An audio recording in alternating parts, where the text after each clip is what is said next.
If you're getting ready to send out your handmade Christmas cards, wouldn't you like to make sure the post office will deliver them? Keep watching, and I'll give you some tips. Hi, this is Sage Kimball, and I'm the Mad Stamper, with more tips for card makers and paper crafters. Some of our handmade cards can be challenging to send and may take extra care as well as extra postage. The Postal Service figures postage by the dimensions of the envelope, as well as the weight. The most common size for card makers is 4 1/4 by 5 1/2 inches, and that fits in an A2 envelope. The next larger standard size is 4 1/2 by 6 1/8, which fits in an A6 envelope. The smallest rectangular envelope you can send through the mail is 3 1/2 by 5. Square cards require extra postage as they're non-machinable, meaning they can't be sorted and canceled by machine. The smallest square card that you can send is 5 by 5. To send a card as a first-class letter, as it's called by the Postal Service, it can't be thicker than 1/4 inch. The cutting guide from my old Fiskars paper cutter that Stampin' Up! Used to sell is exactly 1/4 inch in this space here. So I will use that to see if my card will pass through it. I know that it's 1/4 inch or less. If it doesn't fit in a 1/4 inch slot, then it has to be sent as a large envelope, which takes more postage.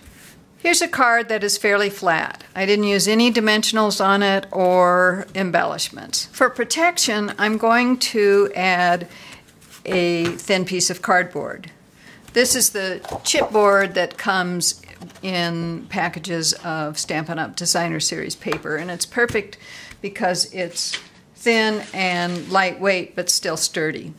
So I want to protect the delicacy of this card. I'll just put the chipboard on top of the decorated side and slip it in my envelope with the cardboard and the decorated side towards the back of the envelope. And you can see that this easily slips through that 1/4 inch slot. I'll do the same with this fall leaves card, which has both dimensionals and a rather thick embellishment. With the chipboard on the lumpy side, after I put it in the envelope, it still slips through that slot. And there isn't much variation in thickness. That's important because the Postal Service rule is that the envelope can't contain items that cause more than 1/4 inch variation in thickness. This butterfly card has this sweet little flower that by itself is 1/4 inch thick. So it's obviously going to be larger than 1/4 inch thick when you've got it packaged. So I have to mail it as a large envelope. Now to compensate for the embellishment, I've got 2 layers of bubble wrap that I'm going to put over my card before I put it in the envelope. And in order for it to fit, I'm going to have to use the A6 sized envelope, which is 4 3/4 by 6 1/2, in case you're wondering. But that'll just give me room for this padding. Now, when I lay this on top of the butterfly, I'm going to just pop the bubbles that sit over that embellishment, so that will flatten out any variation in thickness. Then I can take my piece of chipboard and put this in the envelope. So large envelopes can't be any thicker than 3/4 inch. I made a 3/4 inch slot in this piece of cardboard, so I have something to test large envelope cards with. And you can see that it moves through there very easily. So here's a very thick and highly embellished trifold shutter card. The medallion and the center brad by themselves are thicker than 1/4 inch, so obviously it's going to be sent as a large envelope. I've prepared some bubble wrap to use with this card, and 2 layers of it have a cutout for the little medallion.